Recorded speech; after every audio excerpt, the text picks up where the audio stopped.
I'm going to go ahead and let Anna introduce herself and then I'll introduce myself and then we'll get started with our event. Yeah. Hi. Thanks for organizing this, Erica. I'm excited. My name's Anna Rollins. I am the author of the forthcoming memoir, Famished, on food, sex, and growing up as a good girl. It examines the rhyming scripts of evangelical purity culture and diet culture. I'm a freelance writer. I've written for outlets like the New York Times, Slate, Salon, Newsweek, etc. I taught in higher ed for about 15 years. And I live in West Virginia. I'm a lifelong West Virginian, and I'm raising three small kids with my husband here. All right, awesome. I was trying to figure out how to spotlight the speaker and I don't know how to do that, so I'm just going to not do that. All right, my name is Ericka Andersen and I live in Indianapolis, Indiana, and I'm a freelance writer as well and have been for 6 or 7 years. I coach writers, but I also write about culture, faith, and spiritual issues for World Magazine, Christianity Today, Wall Street Journal, and other places like that. And I have a book coming out in January called Freely Sober Rethinking Alcohol Through the Lens of Faith. And Anna and I met each other through Substack. Three cheers for Substack because that is all the rage these days with writers.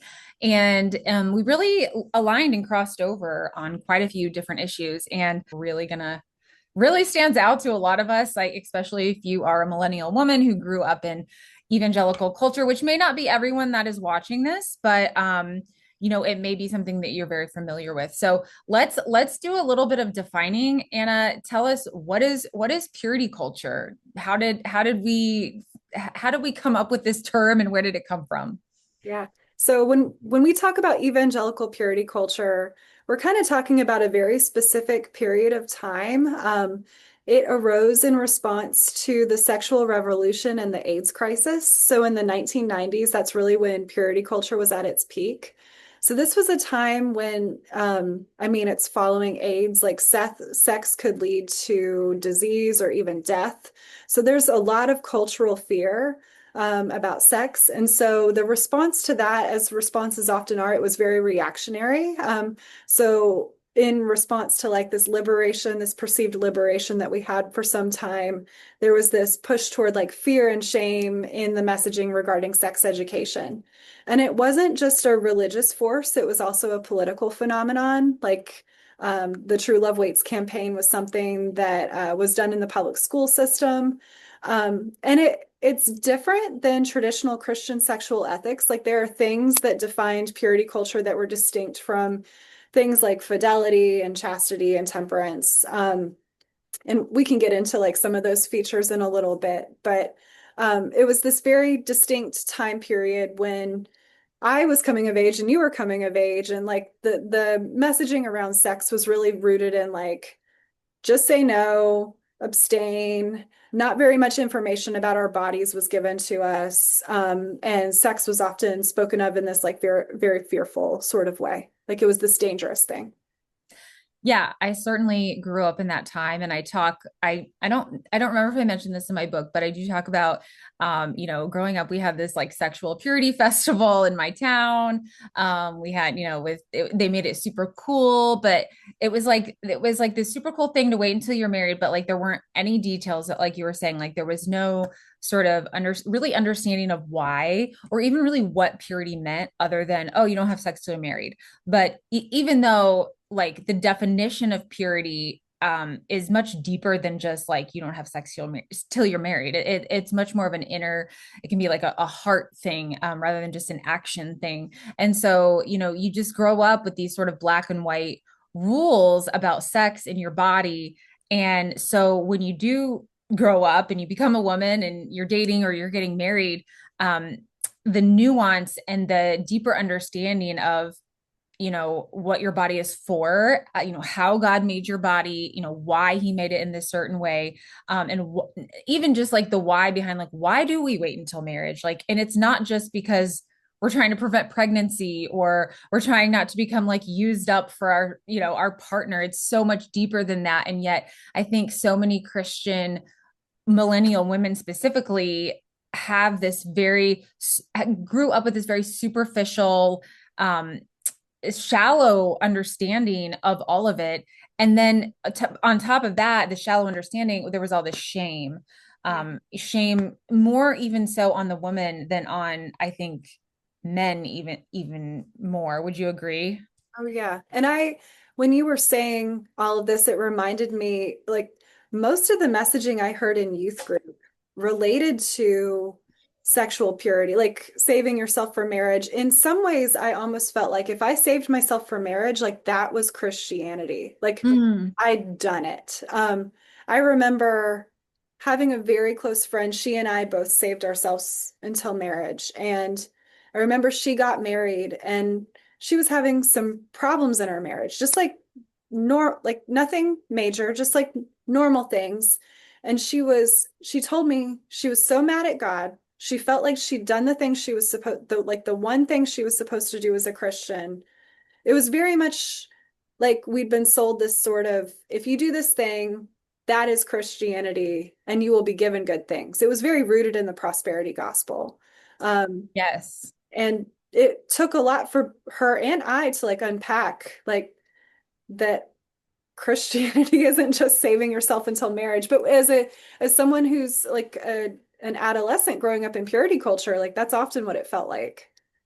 Yeah, and not only that, I don't know if you got this, but like I there was a thought process of even like kissing another boy was like, oh, like, but think about that's like think about your future husband and like thinking about your future husband when you're like 14 years old. I think that's a kind of a toxic, not that you shouldn't, I mean, I wouldn't say that's bad in all regards, but I feel like I heard people say like, oh, I'm praying for my daughter's husband one day. And so not only did it have me like weirdly thinking like you should never kiss anyone besides your husband because that's like cheating on your husband, but also it gave me an obsession with finding a husband, and I think in a very unhealthy way. Like I was like obsessed with finding a husband when I was like 16. I was 18 and I was going, I could find this because I used to print out everything I did online. And I found this thing that I wrote in a chat room when I was 18 years old, a chat room. I don't even know what it was. But it was like I'm praying about like I want to find like I feel like I'm never gonna find someone. I was 18. Like Yeah. like Well, literally there's something wrong. That's not right. well, And and I was so worried about it. Like for so many years, I wasted so much time that could have been spent on other things and on focusing on God and all these other things. Like it really gave me this obsession with marriage that I think was super unhealthy. yeah, well, I mean, that was kind of what you were sold to in purity culture. Like the ultimate, like you didn't really see models of people doing things outside of like marriage and motherhood in adulthood. Like that's what Mhm. was held up as ideal. And anything else was kind of like, oh, we're so sad for this person. We'll pray that they get this ideal thing. Um, yeah, and so like of course when that is what success is in purity culture. 'Cause I was the same way. Like I was very scared of my body, very scared of sex, but I very much wanted a man to want me because that was the only like way I could see going forward. Like that was the way you succeeded. Um Yeah. And I mean, I think that's, feeling like a man wanting you is like the ultimate success is not just obviously it's not just an evangelical culture thing. It's like a culture thing. I think it's everywhere. But yeah, I think that it's weird and I don't know. It's hard to know like what came first for me, but like I never had any like career ambitions. I was just like I just want to get married and be a mom. And I don't think there's anything wrong with that. I think that's a great thing and I love it. Like I say like that is what I am and I love it so much and I always wanted it, but at the same time like it limited my scope of like seeing something bigger for myself and I eventually got there and I am there and I do have a career in things, but I do wish I had the capacity to dream bigger for myself when I was a teenager and when I was sort of just becoming who I was, because I think there's a lot of things I didn't explore and a lot of things I didn't do because I was holding myself back based on this sort of dream, that this supposed ideal dream of what I should be as a Christian woman. So I think, yeah, I think that's huge. Let's see here. Is there anything, let's talk about like what do people not know about purity culture? I mean, I know some of our some of the people watching this later may, maybe somewhat familiar with the term, but I know you've done so much research on this, Anna. What are some of the things that that people might find surprising? Yeah. I love Dr. Camden Morgante has like 5 myths that you learn in purity culture. And I think that they're very distinct and they're different from Christian sexual ethics. And one of them is like the gatekeeper myth, like women in purity culture are taught that they're in charge of like controlling men's behavior, like controlling desire, like um keeping them from you know doing too much or wanting too much. Another one is the fairy tale myth that like the more you restrict, like what you were saying, like if I save my kisses, if I save my hand holding, I don't know if people What's were that book that was like really popular? It was like "In the Bride Wore White" or something. yeah. Or like I think of the Christy Miller series. Did you read that? Oh, I heard of it. I don't think I ever read it. Okay. I think Christy saves her kisses, or maybe it's Katie, Saves her kisses. Oh my gosh. her Okay. best friend. One of them does. But it's like the more you hold back, the more you restrict, like the better it's gonna like, and that's not true. Like so many women, Sheila Ray Gregor does amazing research, and so many women who grew up in purity culture, after they get married, they struggle with sexual pain, sexual dysfunction. And that's part of my story. I talk about that in Famished. And when I was going through it, I didn't even really like know what was happening. I just thought like there's something wrong with me. My body's broken. I'm bad at sex. Like it was so much shame because I knew so little about my own body.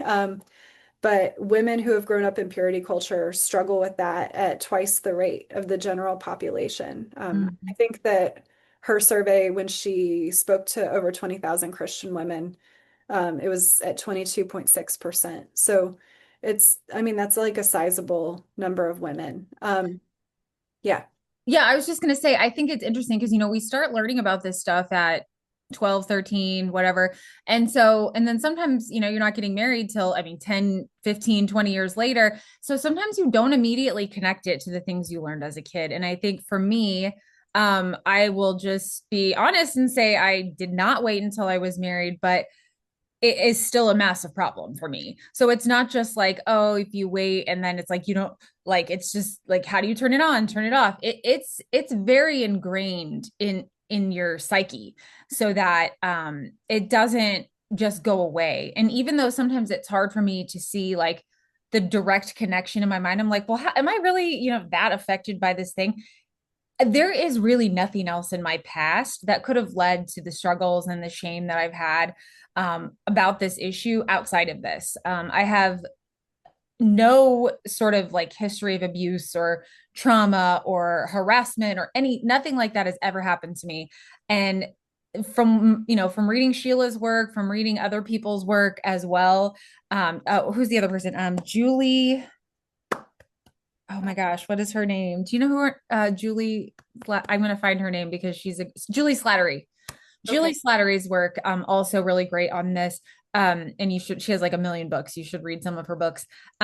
Just helped me to see that actually, yeah, like this can manifest itself just like PTSD. This can manifest itself like sexual trauma, as if you were assaulted or something like that, which I have a hard time being like, oh yeah, totally. Like I can't compare myself to people that have actually gone through that. But at the same time, your body doesn't know the difference sometimes. It's really interesting. I learned when I wrote my book about my husband leaving Cloud9, I learned for the first time that PTSD, I always thought that was like, oh, that's like just from like war trauma or whatever.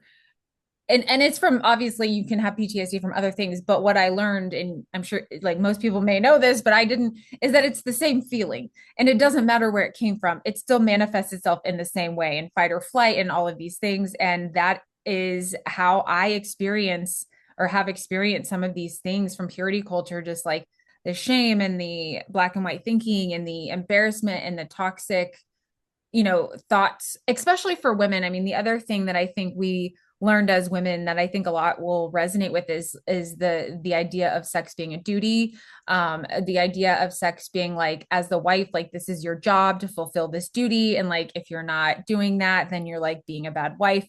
That is something I still struggle with. And it's just this weird, and I am, trust me, I'm not a person that's quick to call sexism on things. But when it comes to this topic in the church and even in culture at large, I think there's a lot of sexism, and there's a lot of pressure put on women to be and do all the things to fulfill whatever that means. And it really can do a number on your brain. Yeah. Yet what you're describing, it's an embodied response too. It's not like your brain probably knows that sex is not bad. Like you know that in your mind, but like your body learns something different. And so the sexual dysfunction I dealt with, vaginismus, it's where your body is involuntarily contracting the pelvic floor muscles. Um, it is not just something that you can treat with therapy, like with cognitive behavioral therapy. It's actually like you have to treat your body too. And I talk about like various things, certain things work for some people and not others, but it's very much like your body learns that this is not a safe thing, and it's not just as simple as like trying to believe a Fixing different. it. Yeah. Right. It's like you have to really like do this hard work of retraining, which I still have a lot of work to do. Yeah. But like retraining your mind, retraining your body, retraining them to work together. It is really, I think, a more intense process than people realize that, and it's almost like if you are affected as deeply as I was and Anna was, I think you kind of have to like reckon with the fact that this is going to take some work and it's not going to be easy. And that's really like the whole tragedy of it is just that like, gosh, like this culture, this mindset, and even I don't want to blame parents. Like I don't blame my mom because she didn't have a good example of how to do this and she didn't know what she was doing. Like my mom was like very young, so she was like just doing her best, but like, man, my parents didn't even have sex talk with me, like nothing still to this day. And I think that lack of conversation plays into it as well. You know what I think is so interesting? Sheila talks about how the messaging in evangelical books was more extreme in the 90s than it was even for her generation. So like Hmm. when she was talking about when she was in youth groups in the 70s and 80s, like the purity culture rhetoric that we grew up with, it wasn't as present. Like, yes, people still talked about like abstinence and chastity and fidelity. Like they talked about that, but like we got a more extreme version of it in part because of the reaction to the AIDS crisis. And Mm-hmm. when my parents read my book, I was scared to show them my book. Because I have a great relationship with my parents. I love them. And when I showed them a draft, they were like shocked at some of the things that I learned from the pulpit, but then also in like the books, the evangelical books that I read on my own. Like, because they weren't, they get these Christian books and they're like, oh, this is safe. Like this is good for Mm-hmm. her. She's reading Brio rather than Teen Magazine. That's Bria, yeah, I love it. yeah, I had a subscription. yeah, yeah, me too. Yeah, I loved it. But like they just assumed, this is like safe stuff. And then when they're reading my book, I mean, this kind of shocked me. They're like, Anna, if we had known that you were learning X, Y, and Z. So I thought that was really interesting. And I've heard that from multiple women, like that their parents, when they told their parents all the things that they learned from like pastors, Mhm. but also from like literature, like Christian literature, their parents were like, I can't believe that that was said to you. I know it's still, I know we've all heard the examples of like the used tissue and the chewed up gum as like, oh, just imagine like if you throw your body around that by the time you get to your husband, you're gonna be like a piece of chewed up gum. I've heard that so many times, but it's like it's so gross and it's so sad that like we all heard that in some form or fashion. I know I heard it. And the sad thing is like, and some people say to me, I've had conversations with people, they'll say, Erica, I think you give people like too much credit. Cause I'll say, you know what? I think that a lot of people were trying to do the right thing. I think my youth group leader thought he was doing the right thing when he was explaining this. I think he was given bad discipleship. Obviously, it's like we were all discipled by Joshua Harris, who was like 21. I could stating goodbye. We gotta, you can't have this conversation without mentioning that book. And so I think it just is really, I don't know. People will tell me I think there are people who had bad intentions, and I don't necessarily know what would be the point of those bad intentions. I just think there was like a lot of misguided thinking. I mean, am I wrong there? No, I tend to believe that in most cases, except for like extreme characters, most people are trying to do right by their children. Like Yeah. I'm sure I'm screwing my children up, but I don't wake up in the morning thinking like I hope that I can mess them up in this way. Like I think a lot of times we react to, like, I see this in myself when I'm parenting. I will think about the harm that happened to me and I'll be like, okay, so I need to do the opposite. But that's not always good. And I think that maybe that was what happened to us too. Like our parents saw some harm from their childhood and like it's really hard to get it right. Or sometimes parents, like with my mom, I think like she had me at 19, like she was kind of, as far as I understand, a little bit of a wild child herself when she was a teenager. So I think she kind of thought, okay, well, church is going to fix it. Church is going to take care of this for me. And I was a good little Christian girl. And so I think a lot of parents, and maybe not so much now, but I think especially in the 90s, it was like, okay, church is going to like do my job for me here. Yeah. And you cannot hand off your parenting to anybody, even if you need to partner with your church, but you can't hand it off. And I think a lot of parents did that in the 90s, because they didn't want to have those conversations. It's why I'm so happy now I see all of these great accounts on Instagram, and there's so many good people out there saying, talking about how like these are conversations, you have 1,001-minute conversations about these things, and you just keep the door open. And I can already tell with my own daughter, like she's only 7, but I can tell like she's not already, I can tell she's not gonna be embarrassed like me, like about everything. I was embarrassed about everything, but I am very open with her, and I just try to keep like, I try to make nothing embarrassing. And I try to make it just be like, that's just like how the body works, and like just answer all of her questions. And that intentionality, I think, is going to like heal a generation. If I can be so bold to say, I think this next generation um, is going to have a better relationship with their body and a better relationship with sex and everything.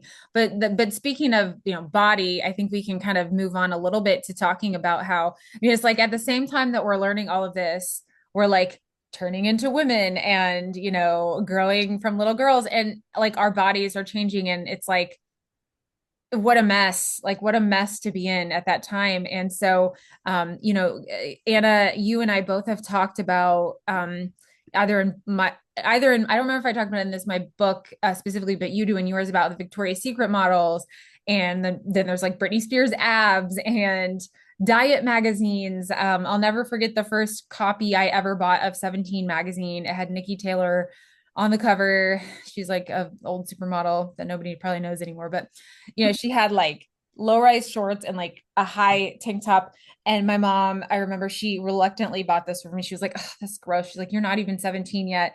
But it was like that, the abs, man, like, I don't know, easy to get obsessed with. And so how did it play into that side of things for you, Anna? Yeah. Yeah. I mean, so like the 90s were this very intense time when it came to bodies, right? Like we had all that going on with purity culture, this fear of sex because of AIDS, but then we're also like when it comes to like diet and weight, the war on obesity is going on, but the models that we're seeing, like the people you're describing, they are very thin models, but then we also have like heroin chic. So like this extreme thinness is glamorized at the same time that we have like this war on obesity.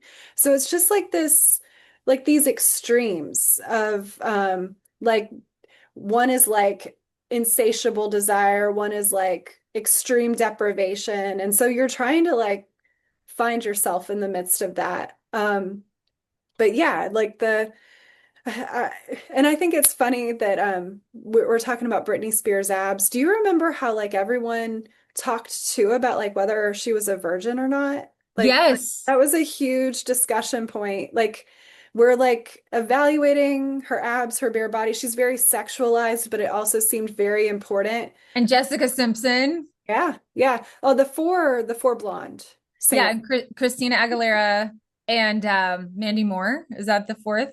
Yeah, Yeah, that's weird. It's like something that would not happen today. You wouldn't be doing that today. But it's crazy looking back at those clips and the kind of things that were said, like to the Olsen twins and to any young girl. It was just like your body was like fair game to talk about. And it's like no wonder we were so obsessed with being a certain way. yeah. And how do you see that having been like, how does the church overlap into that, you think, or like the messaging from the church? So, I mean, I would look at, I would look at Britney Spears and her abs. There's no way I would have ever been allowed out anywhere like showing my midriff. Like that was like, no way was that allowed. So like I'm looking at these people and they're wearing things that I'm never going to be allowed to wear, but they're like the peak of desire. And like I have desire. Like even though I'm like pushing it down, I'm a sexual being, and I'm also being taught by the church that like the most important thing is that I save myself for a marriage, but also like I need to get married. Like my future as a woman in the church is contingent upon my ability to get married and And have I can't get married if I get fat, supposedly. right. Well, I mean, That's because what I you thought. have to do that impossible dance of like, you have to attract a man, but you can't make him lust. Like, you have to, you're like threading this very thin needle. And so you're trying to like push down your desire and control their desire, make them desire just enough so that they'll like tie the knot. Like, um, it's this very, it was very complicated, like a very complicated thing to navigate. Yeah, for sure. And I mean, is there anything before we like totally move on from one part of that conversation is like, was the church doing anything right? Like, where can we say something positive was going on or something positive that has lived on today that we're doing better now? Can you think of anything? Well, I mean, so there were so the church was very traditional, like it was rooted in purity culture, but then there's also hookup culture going on in the mainstream culture, and that brought different problems, right? Like I often think about how the problems that I have from purity culture, um, in some ways they saved me from other problems, True. right? Yeah. So I do think that the church was trying. Like, They were trying. I could have different problems if I had been in mainstream culture. And arguably they could be worse problems. I mean, I don't know. You can't compare completely. Right. Um, yeah, I mean, I do Right. think that the church was trying and in a lot of ways they failed. But yeah, yeah. Yeah, I think it's I mean, of course there are issues to obviously the church has always had problems since the day the church began. You know, we've got letters in the New Testament to the churches on a lot of all of the same issues. Honestly, there's so many of the same things when you read the New Testament where you're like, well, that could have been sent last week from Paul to, this church over here in New Jersey or whatever. Those problems never cease, but I think and I hope that and I know that purity culture it's been talked about so much. I do think it was a lesson for many and I think it was a missing piece of discipleship and a missing piece of good leadership and these days it's much easier for more voices to be out there and call out the things that aren't working. That also means there's more of a chance for like bad teachers to be out there teaching the wrong things too. But overall I think sort of like where we are now with the way that we find information and hear from people on these things, I think we're in a better space. And so I think there's a lot to learn just like from the faults of that. And I do think a lot of people have learned. I mean, you'll hear leaders today that were a part of that. They will say, like, yeah, that was like that wasn't the way. And, we did it wrong and we're going to do it better now. And so I think just having the humility to kind of do that is really, a really important part of this. Um, One of the questions we had written down was, how do purity culture and eating disorders go together? Are they related? And you had written, both involve hypervigilance. I think you wrote this and not me. Both involve hypervigilance and controlling the body and shrinking desire. I think for me, like, one of the things with the shrinking desire really, really sits with me, because I always felt like I was too much. Like with eating, it was like, I'm afraid I remember, because I went to a therapist one time when I was struggling, and I remember she said something like, she said to me, I was like, trying to explain something. She said, so you think that you're just like never going to stop eating if you start? And I was like, yes, I feel like I will never be satisfied and I will never stop eating. And in a similar way, it's like this thinking, in purity culture of, well, if you never start it, you never have to stop it, which is why it's like when you hear, well, like I would hear these extreme stories of things people would do to make sure they weren't, staying overnight in the same room, or, couples that like would go to extreme lengths to make sure, the rules about like never lie down, or, don't be in a room without another person, all of these things. And it's like, it's weird how it translates to the eating thing, but you see how it does. Like you see how, because it is related to body, like in your developing mind, because at that time, like I think it's the ages of like 11 to 14 or 10 to 14 or something, is when your mind is like most imprinted and like it's getting hardened into your brain. That is so not a scientific way to say what I said, but I read it somewhere by someone that's smarter than me.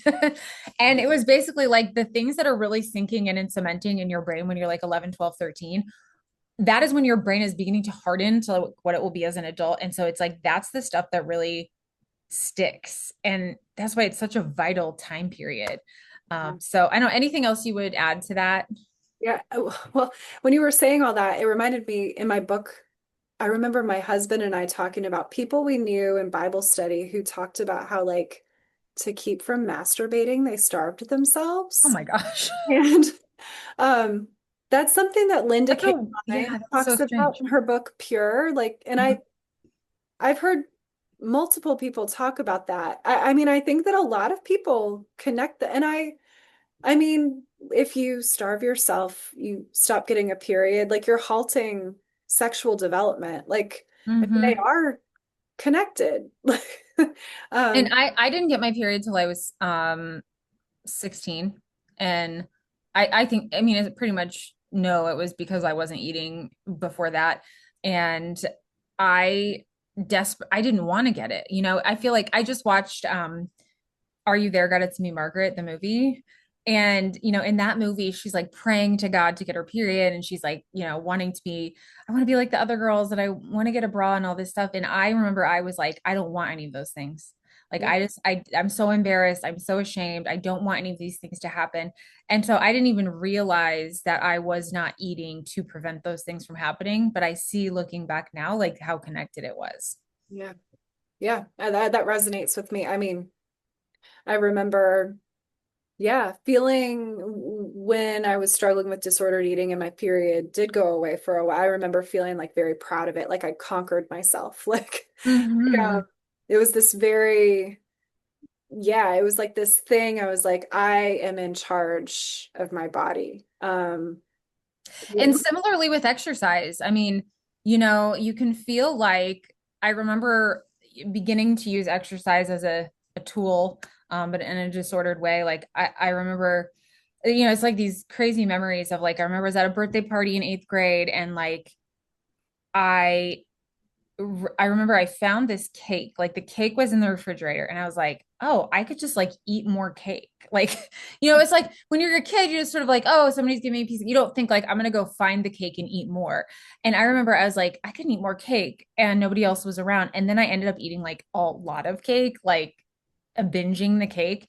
And I remember thinking, I can work this off tomorrow. I'm gonna run 5 miles. I'm gonna run 6 miles. I'm gonna run 7 miles. I was like going up and up and up. And the next day I did run, I don't know if I ran seven, I ran like 5 miles. And I mean, this is when I was 13 or 14.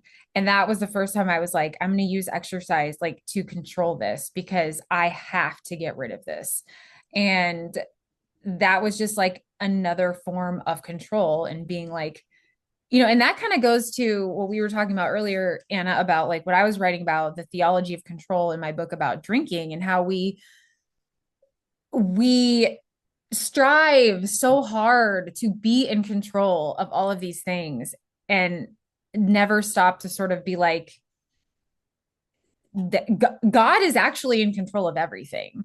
And so we keep sort of trying to find that one thing that's going to do the trick. Like, okay, if I just get this thing.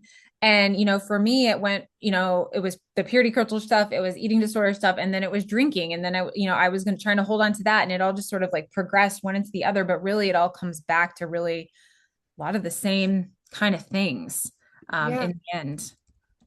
Yeah, when you were talking about exercise, like you'll pay for it. Like, I mean, you could make a correlation between what you believe about sin, like, right? Like Yes. you're paying for your sin. Like you have to work so hard to like take care of this thing. Um, and it's all, I mean, it's this, I mean, if we believe that what we believe about God affects our whole life, like if you believe that you are working your way to God, like your perfectionism somehow brings you closer to God, like then that would manifest in your relationship with your body. Or yeah. Well, and I think I guess it all could, and so much of the thinking around getting sober is similar thinking to overcoming an eating disorder too. And my book being called Freely Sober, I call it that because the only way I was able to get sober was to understand fully that even if I continued in drinking for the rest of my life, I was still saved and I wasn't going to lose my salvation and I wasn't a bad person and God wasn't angry with me. I had to be able to choose that in the freedom of that grace. And I think similarly, when you're overcoming something like an eating disorder, you have to be able to realize like you may not do it perfectly. And like all the expectations you have of yourself, like ultimately have no value because we are like invaluable as children of God. And I think you could say the same thing about some of that purity culture stuff. Like, I still struggle with, you know, believing that I'm good enough or that I, am a worthy wife and all of these things. And luckily, my husband is, he's heard about it too much. He's heard about purity culture more than he's ever wanted to, right? But he always reassures me that like he always tells me, you're perfect the way that you are, and like, and he really means that. And in a way, like it's such a beautiful like representation of God because these are the things that God, and our husbands, if we're married to the good guys, they are supposed to sort of emulate or reflect God's love for us. And I really feel so lucky that he does that for me in this area. Um, so anyway, I feel like I kind of like lost track of what I was saying, but it all goes hand in hand and being able to understand that in our faith, like we are free to choose goodness without being compelled to do so. You wrote something really beautiful in your book, and I think you posted a reel about it the other day, about how like our addictions are signs that we want deeply, like, and ultimately we want God. Like, and maybe do you remember post there you had you read from C.S. Lewis and you like quote. Yeah. If I have a desire which nothing in this world can satisfy, that must mean I'm made for another world. That's like a little off, but pretty much what I said. Yeah, like I think we all are ultimately it's the God-shaped hole. We're all aiming for heaven. Like we were made for heaven and ultimately destined for heaven. And so we're kind of constantly reaching for that. And the only way you can find heaven on earth is like through the Holy Spirit, of course. But you're never going to get there till heaven. So I think we're always sort of trying to find that. And what really comforts me, even in when you're talking about other things like dealing with depression, anxiety, or any other mental health thing that may come is that like, you know, this world may have trouble, but I've overcome the world. And like one day we will not have these longings and these feelings. And there's nothing sinful necessarily or wrong with you that you do have these this sort of emptiness sometimes. And it's part of being human and it's part of being imperfect. And I think we're too hard on ourselves and we don't remember that sometimes. And I think it's really important to like recognize that and to go back and be like, oh, this is just like I'm just being human and it's okay. And everybody has these feelings. It's not just me. Yeah. Yeah.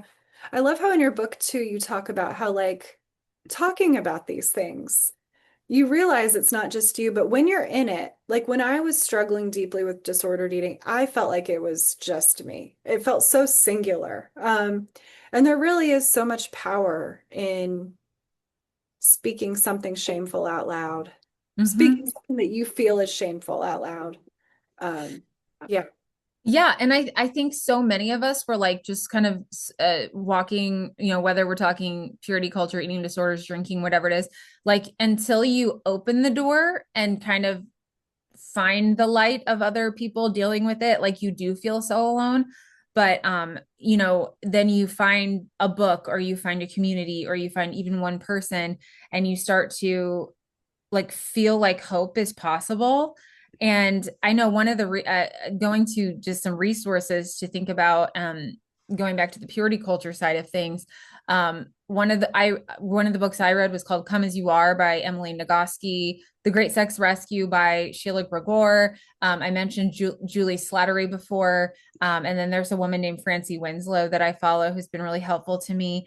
And I think when I found some of these people, it was just so comforting to be like around people that understood me. And I actually even was also another person I'll mention. I know I'm mentioning a lot of names, but Jana Denton House is another great leader on this. And I remember I joined actually her support group and I forgot what her support group is called now. But anyway, it was like all these people, we joined a Facebook group and you were supposed to introduce yourself on a video. And I was just like so hungry for these people's stories. And one story after another, it was people just like me. And I was like, oh my gosh. Like it was just such a sigh of relief to be like, I'm gonna like meet these people and they're like normal people and they have kids and like they're married, but they still have the same problems as me. It's just so much healing begins to take place when you do that. And I know for me, it's interesting because I didn't really even recognize this until recently, but like when I quit drinking in 2020 and 2020 is also the year that I joined that program and started kind of working on the purity culture issues for myself and then also dealing with some other like really deep-seated stuff related to IVF and fertility. We're not talking about that today, but long story short, like one healing leads to another. Like Mhm. flourishing in one area leads to flourishing in another.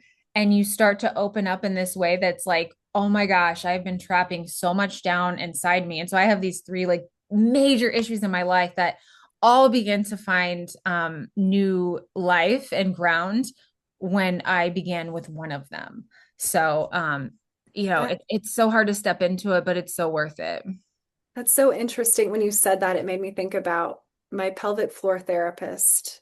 I She was incredibly helpful to me. And one thing she said was she noticed that when women started to heal, they often like took these risks at work or like they would advance in their careers, like not like this magical thing, but it was just like they had confidence and like it just led to like growth in the rest of their life. And that was Mhm. true. That was true for me. I was very like timid and I didn't really start putting myself out there in my career until I started healing some of these other areas of my life. And I think that that's connected. It's so empowering when you tackle one thing and you realize like, oh, like I can work through this, well then I could also work through this and just a lot of freedom that comes from that. Um okay, I'm moving down our notes page to some of our kind of last questions that we have here. Um when we talk about okay, so I don't have an answer to this, so I'm going to ask you, Anna.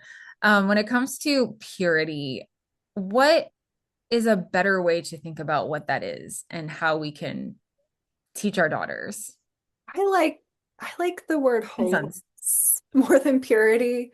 Um, yeah, I mean, because holiness matters, right? Like there is right and wrong. God does have standard, and it has to be like it has to be always with grace. Like it always has to include that. And so I'm not giving a good answer either. No, I mean, maybe we can talk it through like purity. I mean, like, what is purity? I guess I think like purity of heart, maybe like purity of intention, purity of obedience to God, like, ultimately that, and not not making purity of body like purity of body is one part of purity, but Right. it's just one part and it's not the main part. There is like, it's like a four-part thing, yet the church made it all the only thing, right? And it also made it very hard to forgive, and like it just made it almost be like it's too late now. And it's it's interesting. Like, I don't know, it's interesting because I feel like I ended up, how do I want to say this? Like, having sex before marriage and then being like, well, that was not even a big deal. Like, what, like, this is dumb. Like, why did they make this, and then still having all these other issues that I have now. But, it just really, it made it something that it wasn't. And then, therefore, like, then you experience it and you're like, well, I'm so confused. Like, why were people talking about this for like 25 years? And then, it's like because they made the body such the main part, even though, I mean, it is obviously a big part of it. I think they were missing sort of the other parts of purity and the grace part. Like in the if you mess up, it's gonna be okay. You are not like you're not like a used chewed up piece of gum.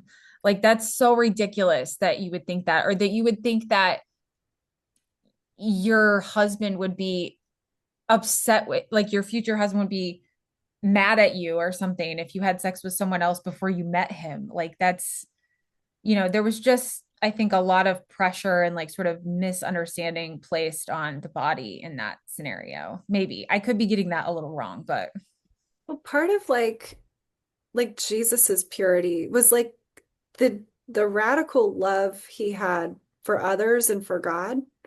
And I think that like that's maybe an interesting lens to think of to use to think of purity. Like, Mhm. are we showing radical love toward others and toward God? Like, Yeah, and like it's not like if you were, yeah, I don't know. I just keep going back to that whole like you're doing everything for this future husband that you don't even know exists yet. And like, how can you have you can't really have radical love for that person because you like don't even know if they exist. well, and that, I mean, that's patriarchy, right? Like, that's not, you're like, I think I wrote this in my book. Like, I was told that if I followed all these things, I would be rewarded with a savior. Oh, I mean, a husband. Like, Yes. the savior was not like Jesus. Like, it was like you're gonna get a man. Like this, Yeah. it Yeah. is, The man became the savior. Exactly. yeah, and that's wrong. Like, Oh, yeah. And I had that so much in my head, and it was just so much. I always say, like, whenever you get the question, like, what would you tell your younger self? I'm always like, I would tell her to stop caring about boys and think about other things and just make friends and travel and stop thinking about anything to do with a husband because it's stupid. You're not going to meet him for a while. So, but you live in a culture, right? Like it's, I mean, it's so hard to be something other than what the culture is shaping you to be. And that's yeah. true whether you're in purity culture or a different subculture. Yeah. Okay, well let's kind of wrap it up with like what for you today, what is a healthy relationship with faith, food, body, and identity look like? What's still a work in progress for you? Where are you headed? How are you gonna pass this on better to the next generation? Yeah. I think, well, I mean, I feel like I struggled a lot with the church as I was healing in my relationship to my body. Like I was angry at the church for a while. Because I felt like I'd been given such a load that I was angry. And I think that some of that involved like some reactions, like, and now I'm finding that as I'm healing even more, I can give grace to people who I think have harmful views. Like I can look at them as not as like evil, but as like people who are struggling themselves. And that's felt like a really important big shift for me to like be able to like hear people in the church who I think I don't agree with. I don't have like this fundamentalist response of like I have to cut them off or they're bad. Like I'm like curious as to why they believe these things and I would like to show them some compassion and um that to me has felt very healing. Like my anger has moved Mhm. and I think the anger was healthy too. Like there were things I needed to be angry about. But like it didn't just stay there. Yeah. Yeah. What about on the food side? Hmm. Um, Eating, body, all that. yeah. I think that that's still a work in progress. But I think that the more open I am with other people about my struggles, the more compassion I show toward other people, the easier it is to show compassion toward myself. Um, I think that's universally true Mhm. for me. And yeah. Yeah, I was just going to say what's really interesting about being our age now, and I'm a little older than you, but is we're like going through the opposite, you're going to soon be going through the opposite of puberty. Yeah, soon. Perimenopause, hits anywhere from 35 to 45 or whatever. And I have this really, my mom has a really, I would say, she's got disordered eating stuff, but I have a renewed compassion for her because it was about when she was this age. Now, remember, she had me when she was really young. So I was in college and she was my age when I was in college. And she was going through this crazy, like losing weight and like her looks and all this stuff. And I was like, you're being crazy, but now that I'm here at this age, I'm like, I totally understand what was happening with her. And I have so much more compassion for her because like it, Mhm. may not look as much from the outside, but it's like, you're looking at your face, you're like, oh gosh, and then it's like your belly fat or whatever. Like all these things are like things that are different from before. And it is really, and I think they're actually, not to get on another subject here, but like there is like an uprising of women in their 40s getting eating disorders. And it's partially around this perimenopause stuff because your body changes and it's really hard. And so it's just interesting to see. I think I'm going to deal with that in a much healthier way this time around. And I certainly am because I'm much more rational and I'm an adult thinker now. But it's crazy how it kind of loops back around at this age. Well, I think, and I don't want to get too far off topic, but like the periods in a woman's life where they're most vulnerable to an eating disorder is puberty, pregnancy, and perimenopause. Mm, Part of that has to do with body changes, but part of it is that like eating disorders are affected by hormones, like mm, mood. And so it's not just like what's physical or what's happening to what your body looks like. It's also like the hormones factor into the anxiety and the stress and the so it's very complicated. Yeah, and that you now that you can look at your mom and see like she was going through a lot. And she's living in a culture that tells women that their worth is their bodies. Like she can't escape that culture. hmm Yeah, yeah. Yeah, totally. I would say I would kind of posing the same question to myself about what did I say? Where are we now? Is that what I asked you? What does Right. a healthy relationship with faith, food, body, and identity look like now? I think for me, it looks like just acknowledging when there's unhealthy thought patterns and even behavior patterns and recognizing them for one, talking about them. writing about them. One of the ways I process is writing, and so you may see me write an essay on Substack about something, or even an article in a magazine about something, and talking about things in small group and trying to relearn better thinking. And then, so much of the way that I'm trying to think now really is related to my kids because I don't want them to have these same compulsions and same thought patterns. It is with my dying breath that I will never say a bad word about a body or about food in front of my daughter. Now, I do catch myself saying things like, "Oh, that's not good for you," or I always frame it as healthy, but I know that even that can sometimes go too far. Oh, right, now you can see my laundry basket back there. but but I think it's just the awareness, the understanding, the grace, having the grace for yourself and just being like, it's okay. And like almost like being my own therapist, self therapy at sometimes, like dealing with like I have gained, 10 pounds in the past 5 years or so and trying to be like, is that maybe just okay? And I don't have to work that off. And I don't have to, I'm not more worthy if I work that off. I'm still kind of working on that, struggling with that a little bit. And just realizing, maybe I'm supposed to gain 10 pounds. Maybe at this age, I'm not supposed to be as thin as I used to be. And accepting the limitations, I think, of our bodies and also just being like, what does God have for me right now? Like, what is my assignment right now? And part of my assignment right now is being a mom. And I'm a working mom. And so it's like, there isn't a lot of time to like exercise, and so it's like, I do fit it in, but it's not my number one priority. It's like, that's okay. Like, one day my kids will be older and I'll have a lot more time. And right now I don't have as much time, and that's okay. And like, just almost just like having to talk yourself through that and just walk through it and be like, okay, wait, where is my brain going? That's unhealthy. And how can I talk it down into something that is healthy? So I would say that's kind of where I am and where I've been able to sort of find sanity in all of this a little bit. Um, so anyway, we're gonna close it. I want to give Anna a second to just like tell you a little bit more about her book, and then I'm gonna say a few words about mine, and then we're gonna go, and it's not gonna take long, I promise. But Anna.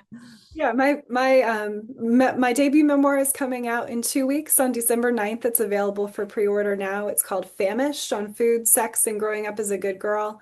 It examines the rhyming scripts of purity culture and diet culture, and it combines personal narrative with reporting and research. And I spoke to dozens of women and I asked them the question, how did your experience in evangelical purity culture affect your relationship with your own body?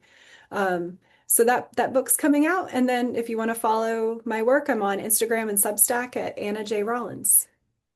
All right, thank you. And Anna's book is coming out in like next week, right? Something like that. Yeah. 2 weeks. Okay.